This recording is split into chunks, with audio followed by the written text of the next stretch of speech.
ہاں صاحب social hello, media. السلام علیکم. جی وعلیکم السلام جی. کون صاحب؟ میں قاسم شاہد بات کر رہا ہوں میاں والی سے. جی جی جی جی بولیں. خان صاحب سے میرا سوال ہے. جی جی سر، پرائم منسٹر ہونے کی وجہ سے لوگوں کو آپ سے بہت امیدیں ہیں. امید کرتے ہیں کہ آپ بہتر پرفارم کریں گے. میاں والی کے حوالے سے تلا گنگ سے جو میاں والی جانے والی روڈ ہے اس وقت اس کا برا حال ہے. اور جو میاں والی سٹی میں ہاسپٹل میں جو بھی مریض کرٹیکل ہوتا ہے اس کو راولپنڈی اور لاہور ریفر کر دیا جاتا ہے. تو کوئی ایسا انتظام وہاں پہ کیا جائے، وہاں پہ ہی لوگوں کا علاج بہتر ہونا چاہیے، نہ کہ وہ راولپنڈی اسلام آباد جو ہے وہ سفر کر کے جائیں اور اپنا علاج کروائیں. جی میں کیونکہ میں اس سڑک کے اوپر رات کے ہر ٹائم پہ ٹریول کیا ہوا ہے، وہ جو میاں والی تلا گنگ سڑک ہے، اور ایک دو بڑا میرا برا ایکسیڈنٹ ہونے والا تھا، اللہ نے مجھے خاص بچایا. تو میں تو وہ سڑک بڑی اچھی طرح جانتا ہوں اور مجھے پتہ اس کے حالات. تو وہ فکر نہ کریں، وہ تو انشاءاللہ اب اس کی پوری تیاری ہو گئی ہے، پوری ہم سڑک ٹھیک کرنے لگے ہیں. لیکن میں آپ میاں والی کے لوگ بھی بیٹھے ہوئے ہیں، پنجاب کے لوگ بھی، میں صرف آپ کو ایک چیز بتانا چاہتا ہوں تاکہ آپ کو سمجھ آئے کہ ہم نے کن مشکلات کے اندر ہم یہ میچ کھیل رہے ہیں. کیونکہ لوگوں کی امیدیں بہت تھی نا، ایک کہ ان لوگوں نے کہا جی عمران خان آئے گا، وہ ایک دم ایسے کچھ کرے گا اور سارا ملک ٹھیک ہو جائے گا. فیری ٹیلز میں تو شاید ایسے ہوتا ہے، اصل زندگی میں تبدیلی ایک جد و جہد سے آتی ہے. آپ ایک پرانا سسٹم بنا ہوتا ہے، اس کو آپ ایک دم اگر آپ چاہیں بھی تو وہ چینج نہیں ہوتا، کیونکہ وہ دو قسم کی چینجز آتی ہیں. اگر دنیا میں خونی انقلاب آئے، خونی انقلاب کیا ہوتا ہے کہ وہ تو اس کے بعد نہ کوئی عدالت ہوتی ہے نہ کچھ ہوتا ہے، آپ سارے جو بھی پرانے لوگ ہیں ان کو ہٹا کے سائٹ پہ کریں یا مار دیں اور اپنے نئے لوگ لیں. لیکن جب آپ ایک الیکشن کے ذریعے چینج لے کے آتے ہیں تو وہ بڑا مشکل ہوتا ہے، کیونکہ وہ سارا لوگ تو بیٹھے ہوئے ہیں ادھر کے ادھر ہی. عدلیہ آزاد ہے، ہمارے یہ پہلی دفعہ ہے کہ عدلیہ کے اندر تو ہم ٹیلی فون اٹھا کے ججز کو نہیں کہتے کہ یہ فیصلے کرو، ہمارے تو کنٹرول میں نہیں ہے عدلیہ. عدلیہ تو آزاد ہے جو ہونی بھی چاہیے.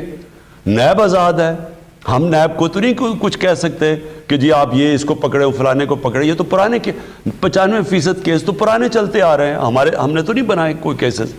تو پہلے تو نیب بھی کنٹرول میں ہوتی تھی. یہ ابھی جسٹس عظمت کی جو رپورٹ آئی ہے کہ نیب ملی ہوئی تھی ان دو حکومت کے ساتھ ان کے کیسز بند کرنے میں، نیب ملی ہوئی تھی چوری پروٹیکٹ کرنے میں. جو پیسے پڑے ہوئے تھے پاکستانیوں کو سوئٹزرلینڈ میں، نیب نے مل کے $60 بلین پاکستانیوں کا انہوں نے مل کے وہ چور کو پروٹیکٹ کیا. تو پہلے تو یہ ہو رہا تھا. تو اب تو ادارے آزاد ہیں، اس لیے ہمارے تو وہ کنٹرول میں نہیں ہے. اور پھر جو بیوروکریسی ہے اس کے کنیکشن زیادہ ہیں پرانے والوں کے ساتھ، ہم تو پاور میں نہیں رہے. تو ایک ٹائم لگتا ہے. کہنے کا مقصد یہ ہے کہ ایک ہوتی ہے ریولوشن، ایک ہوتی ہے ایوولوشن. اس کے اندر تھوڑا ٹائم لگتا ہے، آپ کو صبر کرنا پڑے گا. لیکن ایک چیز میں آج کہنا چاہتا ہوں، جو آپ نے کہا نا کہ جی تلا گنگ کی سڑک ٹوٹی ہوئی اور میاں والی میں، دیکھیں یہ جب ہمارے اوپر قرضے چڑھتے گئے، اور یہ جو میں آپ کو بار بار کہتا تھا کہ 10 سالوں کے اندر ان دونوں پارٹیز کیا 6,000 ارب سے پاکستان کے قرضے یا لائبلٹیز 30,000 ارب پہ گئی. اس کا ہوا کیا؟ یعنی جب قرضے چڑھ گئے تو ہماری حکومت کو کیا اس کا اثر ہوا؟ اس کا سب سے بڑا اثر میں آپ کو بتاؤں کہ ہوا کیا.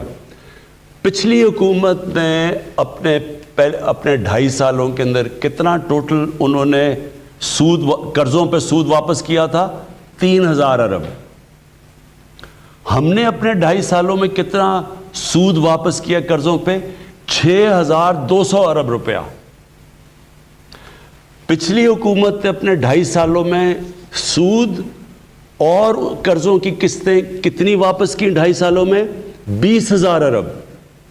ہم نے اپنے 2.5 سالوں میں سود اور قرضوں کی قسطیں ملا کے کتنا پیسہ واپس کیا؟ 35,000 ارب.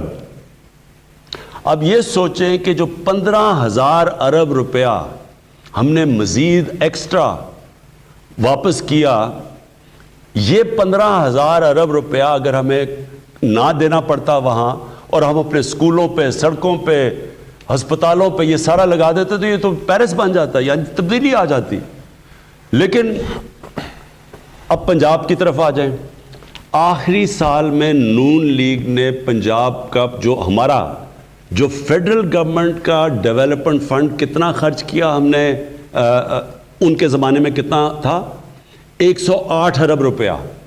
آخری سال میں نون لیگ کے پاس جو فیڈرل گورنمنٹ نے ڈیولپمنٹ کا جو PSDP دیا، جو ڈیولپمنٹ فنڈ، 108 ارب روپیہ. پہلے سال ہماری حکومت آئی، کیونکہ اتنا زیادہ پیسہ چلا گیا قرضوں کی قسطوں پہ، ہم نے 34 ارب روپیہ پہلے سال دیا پنجاب کو، اور دوسرے سال 36 ارب روپیہ، 3 گنا کم پیسہ دیا. تو جب 3 گنا کم ڈیولپمنٹ فنڈ ہوگا تو یہ ساری کدھر سے پیسہ آئے گا؟ ساری سڑکیں بھی ٹھیک کریں، اتنا بڑا، یعنی میں پنجاب کی اب بات کر رہا ہوں، تو تھوڑا صبر کرنا پڑے گا. اور وہ میں آپ کو بتاؤں کہ ہم کیسے اس کو آپ آگے ہم کیسے جا رہے ہیں. ہم اپنی دولت کے اندر اضافہ کرنے کے لیے پروجیکٹس کر رہے ہیں. اور وہ کون سے پروجیکٹس ہیں جس سے دولت میں اضافہ ہوگا؟ پروجیکٹس ہم کر رہے ہیں، 2 نئے شہر بنا رہے ہیں. ایک تو ابھی سندھ کے اندر پتہ نہیں کسی وجہ سے، کیونکہ فائدہ تو سارا سندھ کو ہی ہونا ہے، لیکن انہوں نے ابھی رکاوٹ بنے ہوئے ہیں. لیکن راوی سٹی، اور راوی سٹی کے ساتھ ایک بنا رہے ہیں سینٹرل بزنس ڈسٹرکٹ، جو پرانا والٹن ایئرپورٹ تھا. اس سے یہ صرف 2 پروجیکٹس ہیں، 10,000 ارب روپے سے زیادہ پیسہ سرکولیشن آئے گا، جس سے ایک اضافہ ہوگا صرف پنجاب کا. 10، جس میں گورنمنٹ کا پیسہ خرچ نہیں ہوگا، جس میں پرائیویٹ سیکٹر آئے گا، جس میں بلڈنگز بنیں گی، جس میں بزنس ایکٹیویٹی بڑھے گی. تو یہ جو ویلتھ میں اضافہ آئے گا، جو ہمارا پیسہ آئے گا، اور فائدے علیحدہ ہیں. مثلا راوی سٹی کا تو لاہور کو بچانے کے لیے اگر وہ راوی سٹی نہیں بنتی تو لاہور کا آگے بہت بڑے مسئلے آنے والے ہیں. ان کا پانی ختم ہو گیا، پانی نیچے چلا گیا ہے. اور دوسری چیز، وہ جو راوی ہے وہ ایک گندا نالا بن چکا ہے. تو راوی کو بچانے کے لیے، دریا کو، لاہور کے پانی کو بچانے کے لیے، اور ایک وہ سٹی جو پہلی سٹی بنے گی ماحولیات کے مطابق، یعنی گرین سٹی بن رہی ہے، جس میں کتنے ہم فارسٹ لگا رہے ہیں، درخت لگا رہے ہیں، لیک بنا رہے ہیں. وہ اگر نہیں بنے گی تو لاہور کا مستقبل خطرے میں ہے. لیکن اس کے علاوہ جو پیسے جنریٹ ہوں گے، اور جو والٹن ایئرپورٹ پہ سینٹرل ہم بزنس ڈسٹرکٹ بنا رہے ہیں، وہ تو انشاءاللہ ابھی 1 مہینے میں شروع ہو جائے گی. اس کا فائدہ پہلے 1200 ارب روپیہ ڈائریکٹ فائدہ ہوگا، کوئی پیسہ ہمارا گورنمنٹ کا خرچ نہیں ہوگا. اور اس کے بعد جو ہائٹس اوپر جائیں گے، والٹن ایئرپورٹ کو ہم نے ڈی نوٹیفائی کیا، اس کا مطلب بلڈنگز اوپر جا سکیں گے، اور جانی بھی چاہیے، کیونکہ لاہور پھیلتا جائے گا، وہاں تو سارا جو زرعی زمین ہے وہ تباہ ہو رہی ہے. وہ جب اوپر جائے گا تو 6,000 ارب روپے کا پیسہ جنریٹ ہوگا.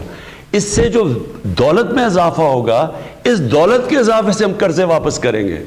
بدقسمتی سے پچھلی گورنمنٹ نے اب یہ جو اورنج ٹرین بنا دی ہے، اس کے اوپر پہلے قرضہ بھی لے لیا، اس قرضے پہ ابھی سود بھی دینا ہے، اور وہ جو ٹرین چل رہی ہے وہ سالانہ نقصان کر رہی ہے 12 ارب روپے کی. تو قرضہ بھی لے لیا، وہ بھی بن گیا، قرضے بھی چڑھ گئے. لیکن بجائے اس سے فائدہ ہونے کے، ہمیں ویلتھ کریٹ ہونے کے، مزید اور ہم قرضے میں جا رہے ہیں. تو یہ میں آپ کو صرف بتانا چاہتا ہوں، فرق ہے اب کہ ہم یہ جو ڈیمز ہیں یہ ویلتھ کریٹ کریں گی، یہ جو ہمارے یہ جو نئے شہر ہیں یہ کریں گے دولت میں اضافہ. ML1 جو ہم ٹرین بنا رہے ہیں، پہلی دفعہ پاکستان میں ماڈرن ٹرین بننے جا رہی ہے. اس سے کراچی سے لاہور 7 یا 8 گھنٹے میں پہنچ جائیں گے.